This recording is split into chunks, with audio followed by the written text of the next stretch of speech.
Hi friends, welcome to my magical hands. இன்றைக்கி நம்ம சேனலில் சுவையான மஷ்ரூம் பிரியாணி எப்படி செய்கிறதுன்றதை பார்க்க போகிறோம். அதுக்கு முன்னாடி காளானை பற்றின, அதாவது மஷ்ரூமை பற்றின சில சுவாரஸ்யமான விஷயங்களை பார்க்கலாம். காளானோட சத்துக்கள்லாம் என்னென்னு பார்க்கலாம். இதில் அயன் கண்டென்ட் அதிகமாக இருக்குது.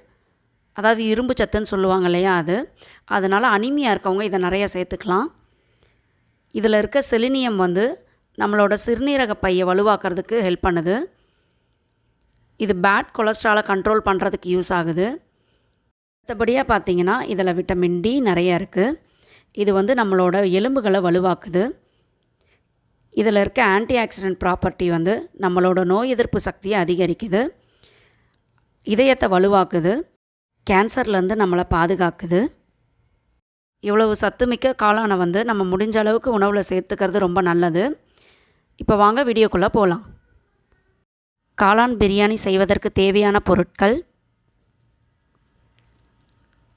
காளான் 1 பாக்ஸ், பாசுமதி அரிசி 250 கிராம், வெங்காயம் 2 பெரியது, தக்காளி 1 பெரியது, பச்சை மிளகாய் 2, இஞ்சி பூண்டு விழுது 1/2 டேபிள் ஸ்பூன், புதினா 2 கைப்பிடி அளவு, தயிர் 1 டேபிள் ஸ்பூன், மஞ்சள் பொடி 1/2 டீஸ்பூன், மிளகாய் பொடி 2 டீஸ்பூன், தனியா பொடி 1 table spoon, garam masala 1 teaspoon, கொத்தமல்லி 1 கைப்பிடி அளவு, எண்ணெய் 1/2 டேபிள் ஸ்பூன், வெண்ணெய் 1 இன்ச் க்யூப், நெய் 1 டீஸ்பூன், உப்பு தேவையான அளவு, சோம்பு 1 டீஸ்பூன், பட்டை 2 சிறியது, ஏலக்காய் 2, லவங்கம் 2, பிரிஞ்சி இலை 1. முதல்ல ஒரு அடிகனமான பாத்திரத்தை அடுப்பில் வச்சு அது சூடான உடனே நம்ம எடுத்து வச்சுருக்க வெண்ணெயை சேர்த்துக்கலாம். வெண்ணெய் உருக ஆரம்பிக்கும். இந்த ஸ்டேஜில் நம்ம எடுத்து வச்சுருக்க எண்ணெயை ஊற்றிக்கலாம். வெண்ணெய் தேவையில்லாதவங்க சேர்க்க தேவையில்லை.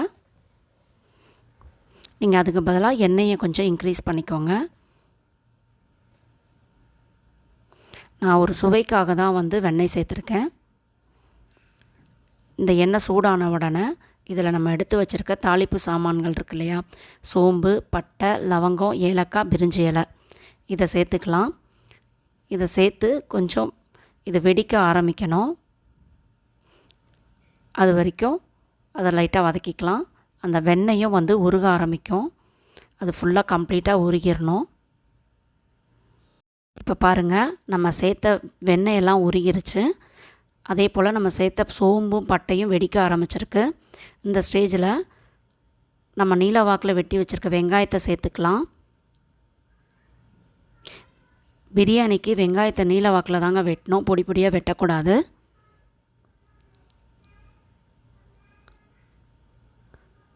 வெங்காயம் ஃபுல்லாக சேர்த்து முடித்த உடனே நம்ம பச்சை மிளகாவையும் இதோடு சேர்த்துக்கலாம்.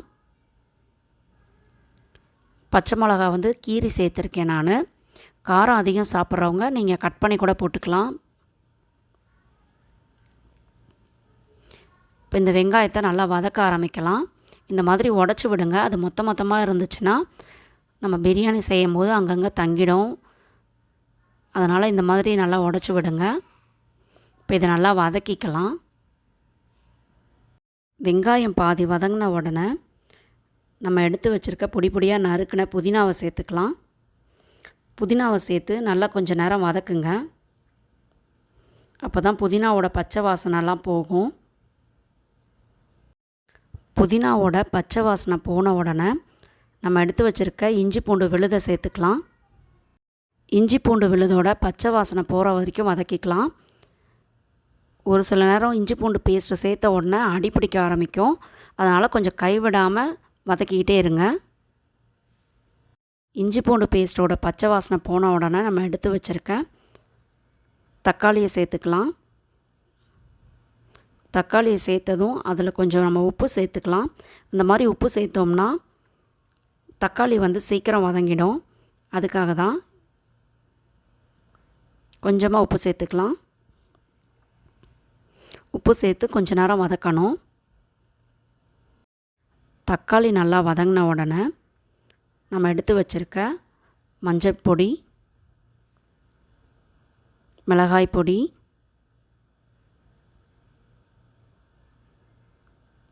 தனியா பொடி, கரம் மசாலா, இது எல்லாத்தையும் சேர்த்து நல்லா வதக்கிக்கலாம்.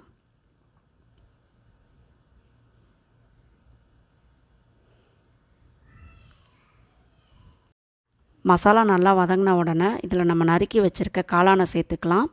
காளானை ரொம்ப பொடி பொடியாக நறுக்கிறாதீங்க. 4 பீஸாவோ இல்லைனா 2 பீஸாவோ நறுக்கிக்கோங்க. நான் இப்போ 4 பீஸாக நறுக்கியிருக்கேன். மசாலாவில் நல்லா காளான் படுற அளவுக்கு வதக்கிக்கோங்க போதும், ரொம்ப வதக்க தேவையில்லை. காளானை ரொம்ப நேரம் வதக்காதீங்க. அதோட தண்ணி சத்து எல்லாமே போய் அது ரொம்ப சின்னதாக சுருங்கிடக்கூடாது. லைட்டாக அந்த மசாலாவில் கோட் ஆகிற அளவுக்கு மிக்ஸ் பண்ணி விடுங்க போதும். காளான் நல்லா அந்த மசாலாவில் மிக்ஸ் ஆன உடனே நம்ம எடுத்து வச்சுருக்க தயிரை சேர்த்துக்கலாம். தயிரை சேர்த்துட்டு அடுப்பை மீடியம் டு சிம்மில் வச்சுக்கலாம். இல்லைனா தயிர் ஒரு மாதிரி தெரிஞ்சிரும். அது நல்லா மசாலாவில் நல்லா மிக்ஸ் ஆகிற அளவுக்கு கிளறி விட்டுக்கலாம்.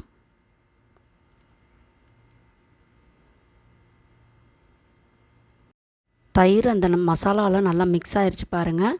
இப்போ ஒரு மூடி போட்டு ஒரு 2 நிமிஷம் சிம்மில் வச்சுக்கலாம். இப்போ பாருங்கள், மசாலா நல்லா எண்ணெய் பிரிஞ்சு வந்திருக்கு. நீங்கள் தயிர் சேர்த்தா தான் இந்த மாதிரி கிரேவி மாதிரி வரும். இந்த ஸ்டேஜில் நம்ம அளந்து வச்சுருக்க தண்ணியை சேர்த்துக்கலாம்.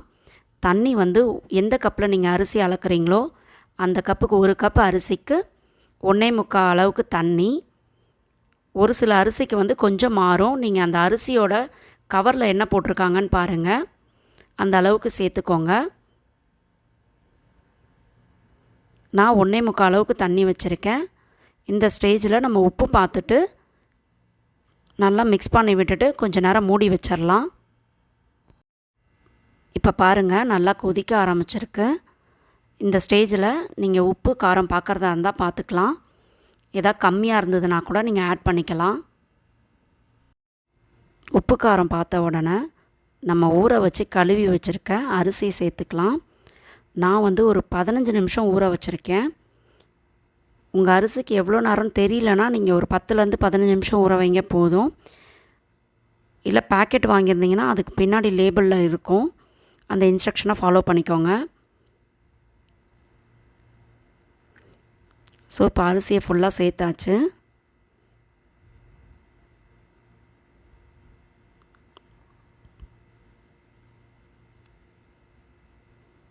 உப்பு 1 கல் கூட இருக்கணும். அந்தளவுக்கு உப்பு சேர்த்துக்கோங்க. அப்போ தான் அரிசி வெந்த உடனே நமக்கு சரியாக இருக்கும். இப்போ பாருங்கள், ஒரு 5 நிமிஷம் ஆன உடனே மூடி எடுத்து பார்க்கலாம். பாருங்கள், தண்ணி எல்லாமே இந்த மாதிரி குறைஞ்சிருக்கணும். ஆனால் கொஞ்சம் தண்ணி இருக்கணும், சுத்தமாக ட்ரை ஆகக்கூடாது. இப்போ இதை நம்ம தம் போட்டுடலாம். தம் போடுறதுக்காக நான் இன்னொரு அடுப்பில் தோசைக்கல்லை வச்சு சூடு பண்ணியிருந்தேன். அது சூடான உடனே நம்ம அந்த அரிசி கொதிச்சிட்டு இருந்தது இல்லையா, அதை எடுத்து இந்த தோசைக்கல் மேலே வச்சுக்கலாம். அதை நல்லா ஒரு மூடி போட்டு மூடிடுங்க. நான் இப்போ ஒரு பிளேட் வச்சுருக்கேன். இதுக்கு மேலே ஏதாவது வெயிட்டான பொருளாக உங்கள்கிட்ட இருக்கிறதுலே வெயிட்டான பொருளாக எடுத்து வைங்க. நான் இப்போ என்னோடய தோசைக்கல் வச்சுருக்கேன். இது நல்ல வெயிட்டாக இருக்கும், 3 கிலோ கிட்ட இருக்கும். அந்த தோசைக்கல் வச்சுருக்கேன். கரெக்டாக ஒரு 6லேருந்து 7 நிமிஷம் கழித்து ஓப்பன் பண்ணி பார்க்கலாம். இப்போ பாருங்கள், தண்ணி ஃபுல்லாகவே வற்றிருச்சு. இந்த ஸ்டேஜில் நம்ம பொடியாக நறுக்கி வச்சுருக்க கொத்தமல்லியை சேர்த்துக்கலாம். இப்போது திருப்பி மூடி போட்டு கொஞ்சம் நேரம் மூடி வைங்க. ஒரு 5 நிமிஷம் கழித்து ஓப்பன் பண்ணி பார்க்கலாம். இப்போ பாருங்கள், நல்லா ரெடி ஆயிடுச்சு நம்மளோட காளான் பிரியாணி. இதை இந்த மாதிரி ஒரு முள்கரண்டியால், அதாவது ஃபோர்க்கால் எடுத்து விடுங்க. கரண்டி போட்டு கிளறாதீங்க. இந்த ஸ்டேஜில் நெய் நம்ம எடுத்து வச்சுருக்கதை சேர்த்துக்கோங்க. வாசனை அது ரொம்ப நல்லாயிருக்கும். இல்லை கொத்தமல்லி சேர்க்கும் போது கூட நீங்கள் சேர்த்துக்கலாம். இங்கே பாருங்கள், கொஞ்சம் கூட அடி பிடிக்கலை.